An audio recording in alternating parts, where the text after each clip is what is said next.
Welcome back to the podcast. Today, I'm delighted to be joined by Laura Martin, Director of Applications Engineering at Summit Interconnect Technology. Laura is an electrical engineer, and she also has 15 years of hands-on experience from the lab to printing inner layers to doing front-end engineering for design for manufacturability at Lockheed Martin. She's here to talk about a new program that she's standing up at Summit that will help her do more hands-on training and proactive education, helping engineers to understand what they need to know for effective design for manufacturing. I think you're really going to enjoy this one. Now let's jump into our conversation with Laura Martin of Summit Interconnect. Hi, Laura. So good to see you. Thanks so much for joining on the podcast today. I look forward to sharing you with our guests. So why don't we start off by having you introduce yourself, tell us a little bit about your background, a brief introduction of Summit, and what your role is there. Yeah, thank you for having me, Judy. It's always a pleasure. So my background is I started in the PCB industry about 16, 17 years ago now. My first job was at Lockheed Martin, and I was working in the lab, scrubbing inner layers, doing chemical analysis, drilling, routing, you name it. I pretty much did every, process in the lab. And then I even moved into front-end engineering, and I did the planning and the CAM work.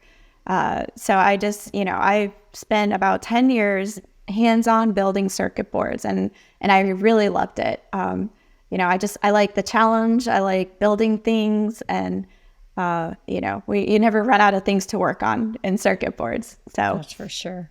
Yeah. I ended up just really gravitating towards the CAM side of things and the design for manufacturing. That's really what I enjoyed doing the most was, scrubbing the designs and just making sure they were manufacturable, working with the designers on making some changes. And while doing that, I also started learning all the IPC specifications. So, I just used all that knowledge of the hands-on building and IPC and was able to just review designs and make them manufacturable. So I did that for quite some time. And while I was a technician working in the lab, I was also going to college, and I got my engineering degree. And then after about 15 years with Lockheed, I just felt like it was time to try something else. And so I went into the materials side, the distribution, of course, of circuit board materials. Can't leave the industry. I've heard that, if you've been in it for 5 years, you're in it for life. Yep, you can't get out. I tried. Exactly. I left for 12 years and I got sucked back in. It's true. Well, I haven't left it yet, so and I'll plan on it. But so I did material distribution, and so I got to see what it's like supplying all the fabricators with materials and working with all the fabricators. That was great. But I realized I was too far removed from what I love, which was just the hands-on DFM, working with customers and designers. And so I, joined Summit, and they had a great opportunity for me to lead their field application engineering team. So I was able to just grow it and, make it my own. And I'm really excited about the future. Well, I can't wait to dig into that a bit, because it's not a typical model by any stretch of the means to have a field application engineering team that I know about in the board industry. It's usually just a couple guys in CAM that are, slinging back, technical queries between design engineers. So I'm excited to have a fellow woman. By the way, early in my career, I did all that stuff that you did because I was doing inside sales, but I wanted to actually understand how boards were made. So I scrubbed inner layers, I silkscreened boards, I did spot drilling, I got all those nasty chemicals. Breathed all that in. So you and I have that in common, which is really unusual to meet somebody that has that background. So I share that passion and interest with you. So what exactly attracted you to Summit? I know you said that you wanted to get back hands-on with customers, but what specifically, and as you build this, where are you with building this applications team, and how do you see that unfolding as time goes on? Yeah, what drew me to Summit is I did business with them when I was at an OEM, and I did business with them when I was a supplier to them. And, I love that they're the largest, privately owned PCB manufacturer in the US, and they're investing in so much, technology, and people too. So I was really drawn to work with them and be part of that growth. And, I'm just really excited to see like where we are in a few years.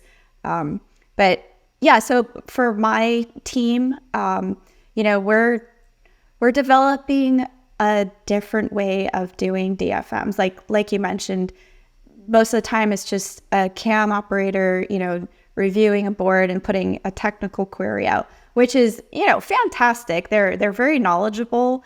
But I want to bring it to the next level where we're actually educating customers on why we're pointing out that issue instead of, just being retroactive. I want to like get ahead of it and do the education so that when we do get a design, it is easily, goes right into manufacturing.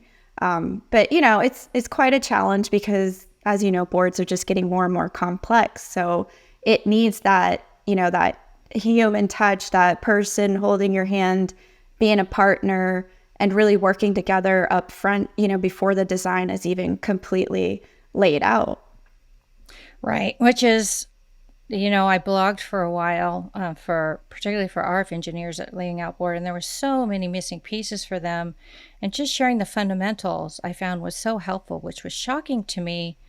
But I love the fact that you're leaning into educating them and empowering them instead of just, I think design engineers I've talked to just kind of like, oh my gosh, I sent it over. Now there's, 15 TQs and I'm on to my next tonight or whatever. And I think both sides get frustrated.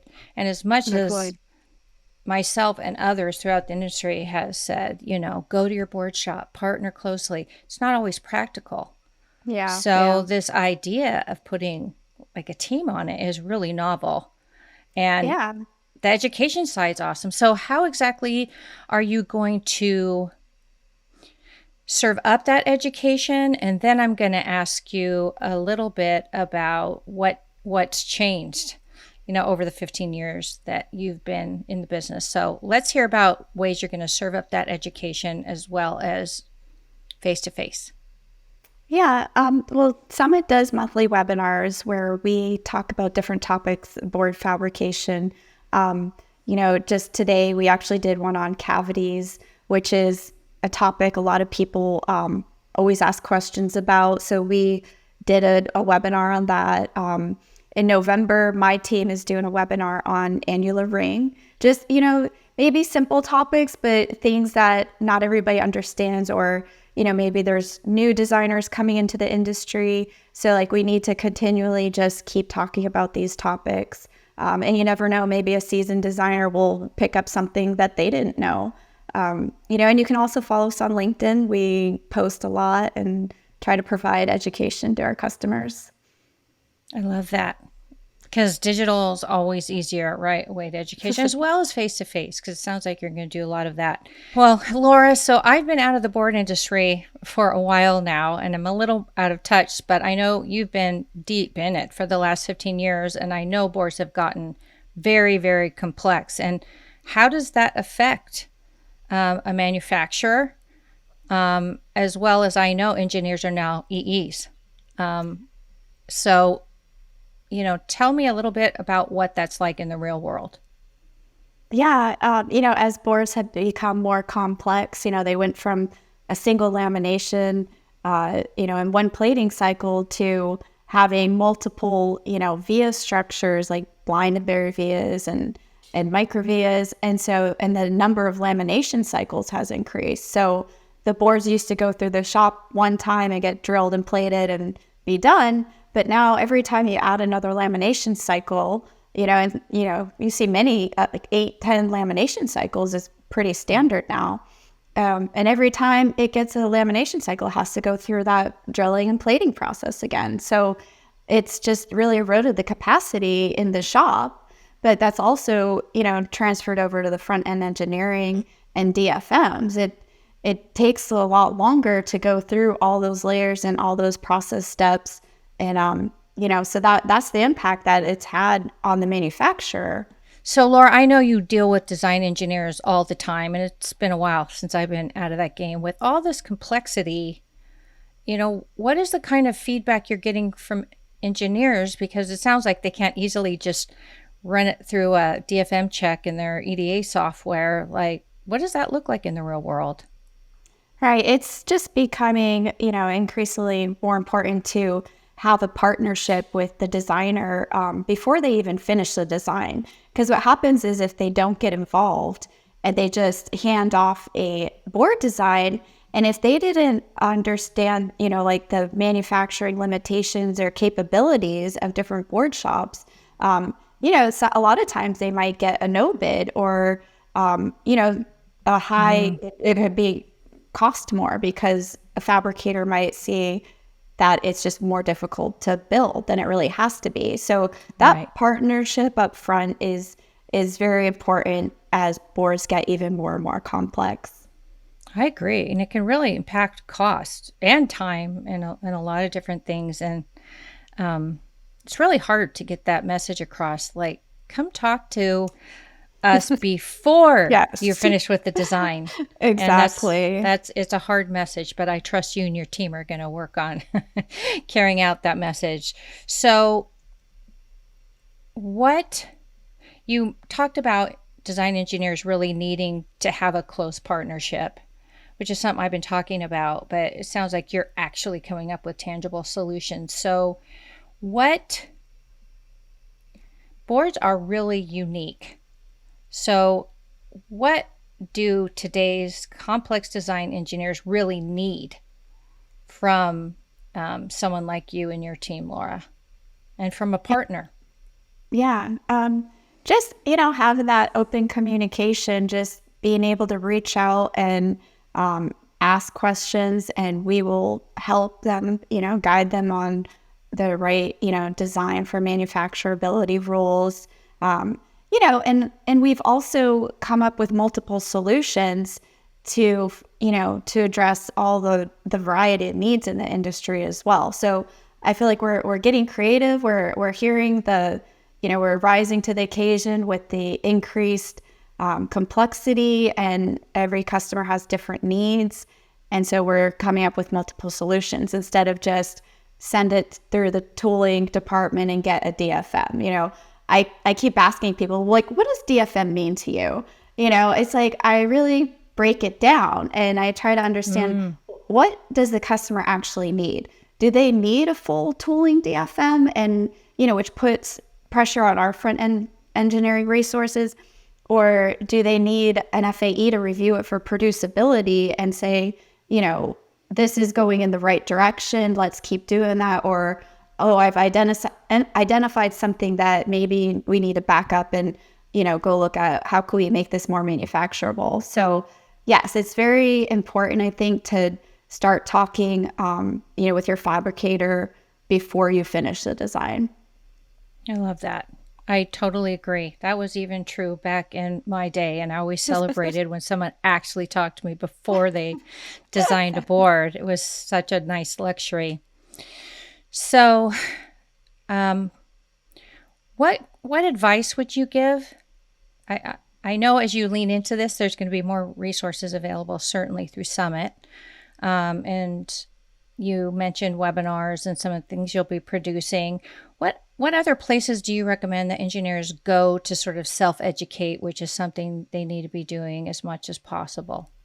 Yeah, something that I've found invaluable is just being involved in IPC, being in the committees or just in contact with some of the committee members, having a voice at the table and just hearing all the discussions. It really helped me learn like where the rules came from and why they came about.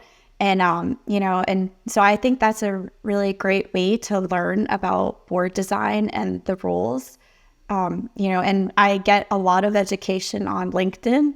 I love how there's such a variety of topics on electronics. And so I'm always reading the posts, but what I really find interesting are all the comments, because then you get all the different opinions, and it just helps you think of a different perspective maybe. But I get a lot of education from LinkedIn too. It sounds kind of funny, but I do too. Sometimes I call myself a cyber stalker because I'll find people to come on the podcast that way because they're sharing something really interesting or novel or really bringing value. And so I figure since they're teaching me that our audience would know about it too. So I agree. I think LinkedIn is kind of the town square for the electronics industry. So I agree with you there. Before I let you go, Laura, what do you see? I'm just going to ask you sort of a hard question, but what's next for Summit? I've had the pleasure of interviewing both you and Sean this year, and it sounds like you're doing really exciting stuff. So what's on the horizon, say, over the next year for you? Yeah, well, you talked to Sean. He's from Amazon, and he's really leaning into modernization.